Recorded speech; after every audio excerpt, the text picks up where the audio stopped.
नमस्कार, आप देख रहे हैं अनादि टीवी और मैं हूं आपके साथ विकास द्विवेदी। बुलेटिन की शुरुआत करेंगे राजधानी भोपाल की बड़ी खबर के साथ, जहां अनादि टीवी की खबर पर मुहर लगी है। जी हां, एमपी कांग्रेस के द्वारा दूसरी सूची जारी कर दी गई है। उपचुनाव के मद्देनजर उम्मीदवारों की यह दूसरी फहरिस्त जारी की गई है।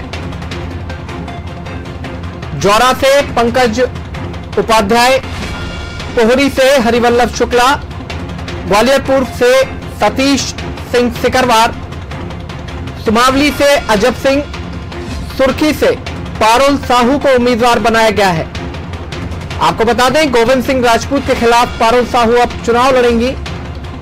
सुबासरा से राकेश पाटीदार कांग्रेस प्रत्याशी बनाए गए हैं। बदनावर से अभिषेक सिंह टिंकू को टिकट दिया गया है और मानधाता से उत्तम राजनारायण सिंह पर भरोसा जताया गया है। मुंगावली से कन्हैयाराम लोधी को टिकट दिया गया है। आपको बता दें, कांग्रेस ने अब तक कुल 24 नामों का ऐलान किया है। एमपी में 28 सीटों पर उपचुनाव होना है।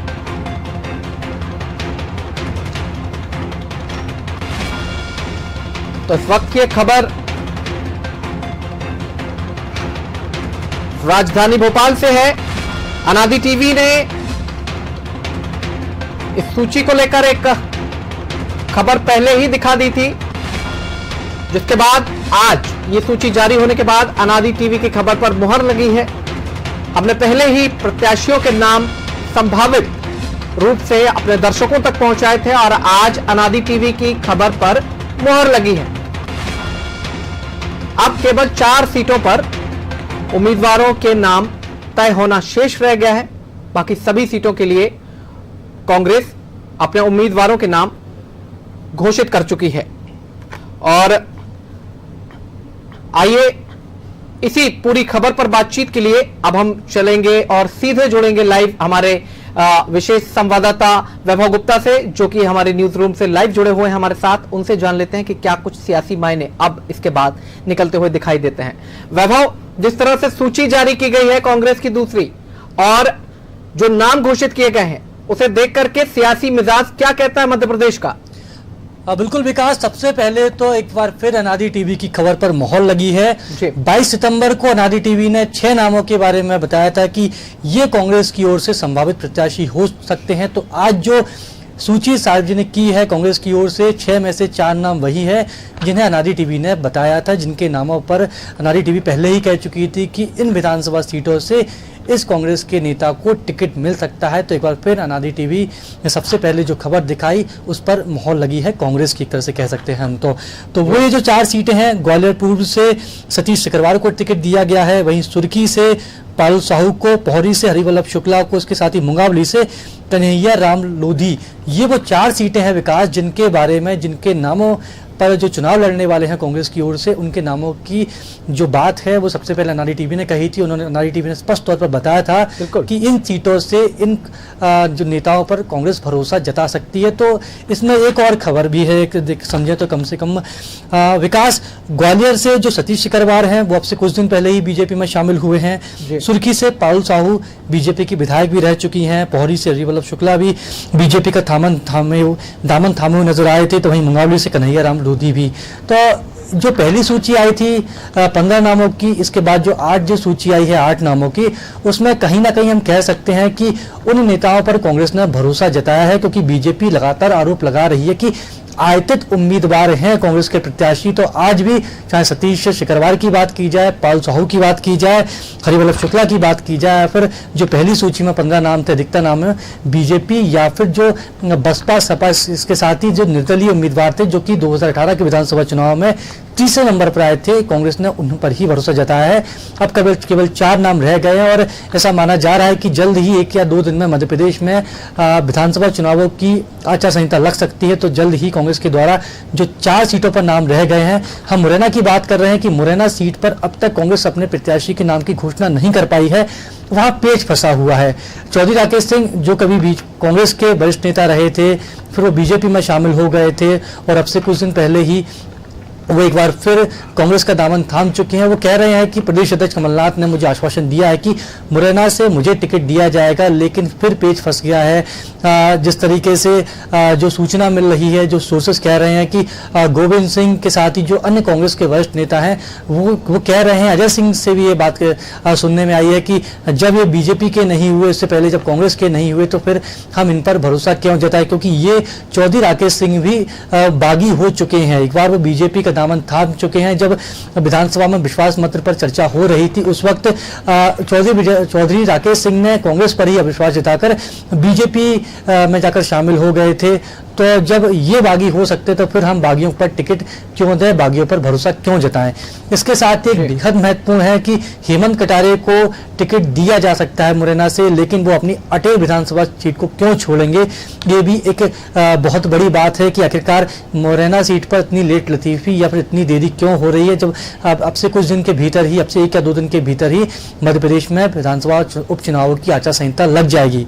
इसके साथ ही अब तक हम देख रहे हैं कि ग्वालियर चंबल संभाग, जिस पर बीजेपी का फोकस है, प्रदेश अध्यक्ष बीडी शर्मा लगातार दौरे कर रहे हैं, सभाएं कर रहे हैं। केंद्रीय मंत्री नरेंद्र सिंह तोमर लगातार ग्वालियर चंबल संभाग में पहुंच रहे हैं, कार्यकर्ताओं से बातचीत कर रहे हैं। राज्यसभा सांसद ज्योतिरादित्य सिंधिया लगातार दौरे कर रहे हैं। शिवराज सिंह चौहान भी लगातार ग्वालियर चंबल संभाग पर फोकस जमाए हुए हैं। तो बीजेपी जहां रणनीति बनाकर जनता के बीच में पहुंचने की कोशिश कर रही है, वहीं कांग्रेस की ओर से प्रदेश अध्यक्ष कमलनाथ का एकमात्र दौरा हुआ है।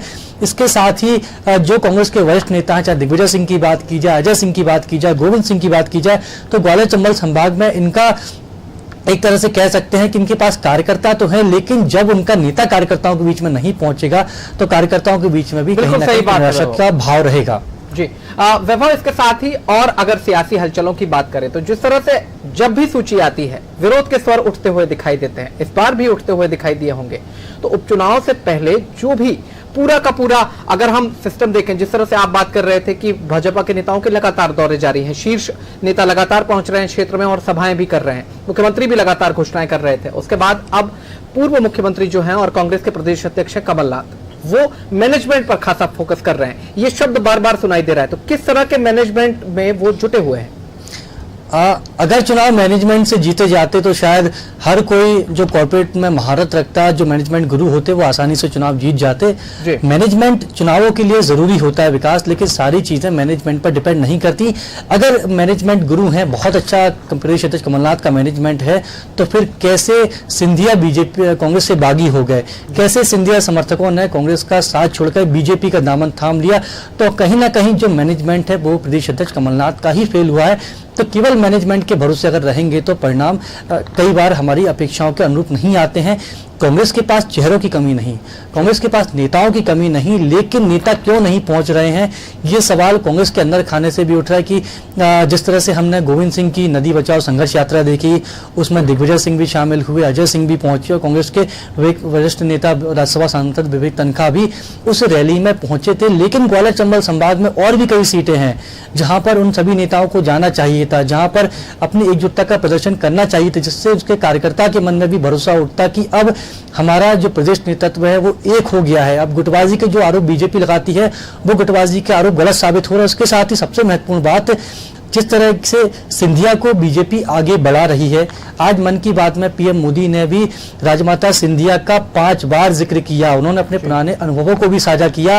तो बीजेपी जहां सिंधिया परिवार को आगे बढ़ाकर सिंधिया परिवार को उपचुनाव में राज परिवार के नाम पर वोट भी मांग रही है।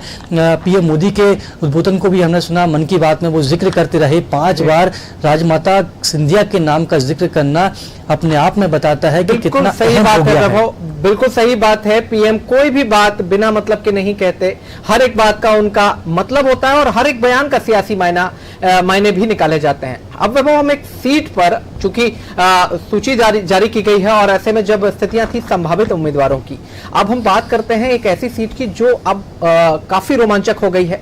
मैं बात कर रहा हूं सुर्खी विधानसभा की। सुर्खी विधानसभा का चुनाव पहले से ही तय था कि हाई प्रोफाइल होने वाला है अगर कांग्रेस के पास कोई अच्छा चेहरा नहीं होता। अब जबकि उनके पास पारुल साहू हैं जो कि वहां से चुनाव लड़ भी चुकी हैं और जीत भी चुकी हैं, बस समीकरण बदल गए हैं। वो बीजेपी के टिकट पर चुनाव लड़ी और जीती। गोविंद सिंह राजपूत कांग्रेस के टिकट पर चुनाव लड़े हैं और वहां से जीत कर भी आए हैं। तो अब ऐसे में दोनों महारथियों के बीच जब ये जंग छिड़ने वाली है तो क्या कुछ देख पाते हैं?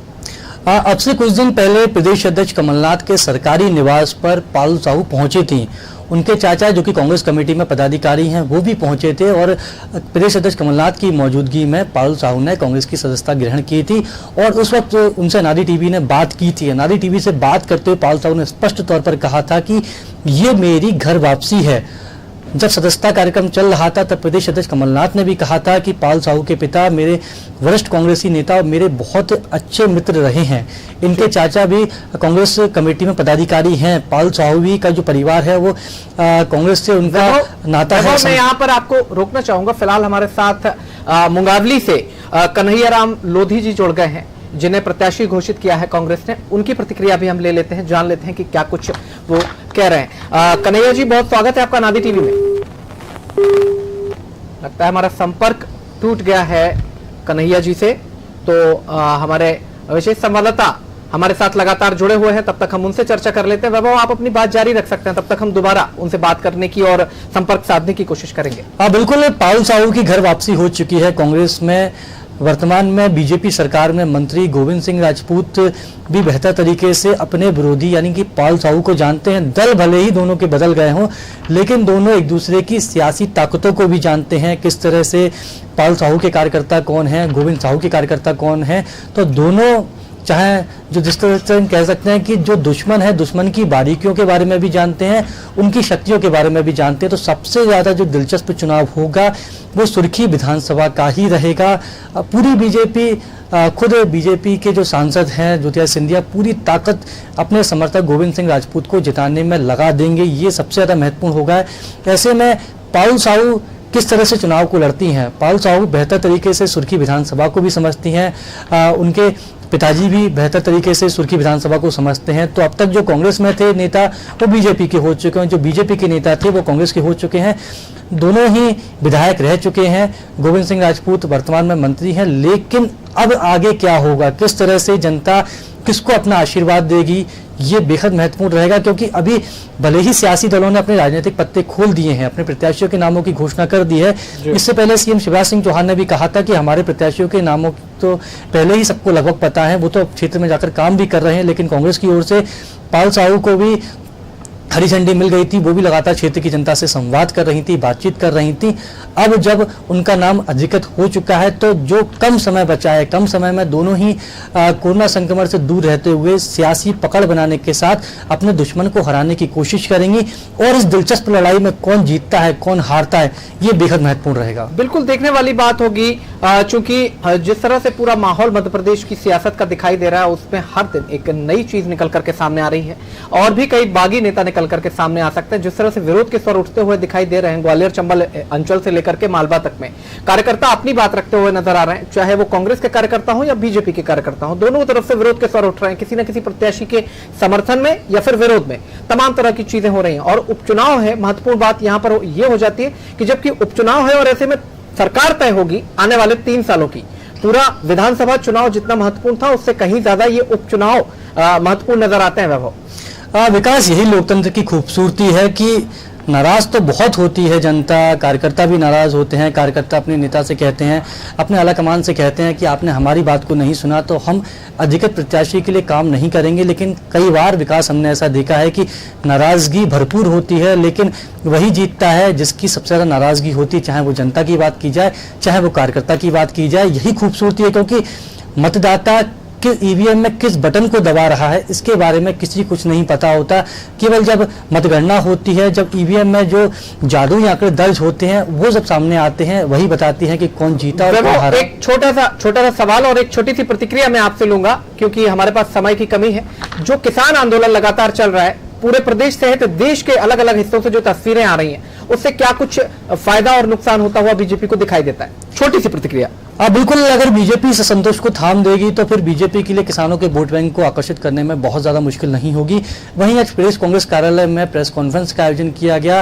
कांग्रेस के जो विधायक है कुणाल चौधरी अपने साथ उन किसानों को लेके आए जिनको किसान कर्ज माफी से लाभ हुआ था। और अब जिस तरीके से हम देख रहे हैं कि संसद से लेकर सड़क तक केंद्रीय कृषि जो विधेयक हाल ही में पास हुआ उसका विरोध हो रहा है, तो उसके विरोध को थामने के लिए कांग्रेस बीजेपी ने भी रणनीति बनाकर काम करने की शुरुआत कर दी है। बीजेपी किसानों के बीच में जाकर आकर उन्हें बता रही है कि इस विधेयक के फायदे क्या होंगे। वहीं जो विपक्षी दल हैं इस सियासत का फायदा लेने की कोशिश भी कर रहे हैं और किसानों को अपनी ओर आकर्षित करने की भरपूर कोशिश कर रहे हैं। लेकिन किसान किसका साथ देगा, किसका विरोध करेगा, इसका परिणाम केवल ईवीएम से निकले हुए जादुई आंकड़े ही बता पाएंगे।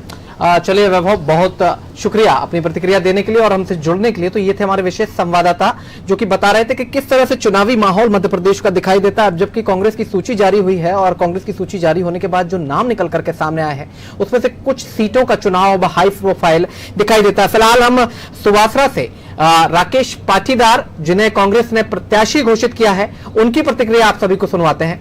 सुनिएगा। सबसे पहले मैं कांग्रेस के शीर्ष नेतृत्व हमारे राष्ट्रीय अध्यक्ष सोनिया गांधी जी, राहुल गांधी जी और मध्य प्रदेश के पूर्व यशस्वी मुख्यमंत्री आदरणीय कमलनाथ जी का और मध्य प्रदेश के सारे वरिष्ठ नेताओं का आभार व्यक्त करता हूं कि मुझ जैसे एक छोटे से किसान परिवार के कार्यकर्ताओं पर कांग्रेस पार्टी ने भरोसा जताया है और इस क्षेत्र की मेरी परिवारजनों ने भी भरोसा जताया, तो उसके कारण मैं आज कांग्रेस पार्टी का प्रत्याशी बना हूं। तो मैं उन सारे वरिष्ठ नेताओं की और कांग्रेस पार्टी के कार्यकर्ताओं की भावनाओं पे खरा उतरूंगा और इस क्षेत्र को विकास की प्रगति पर ले जाऊंगा।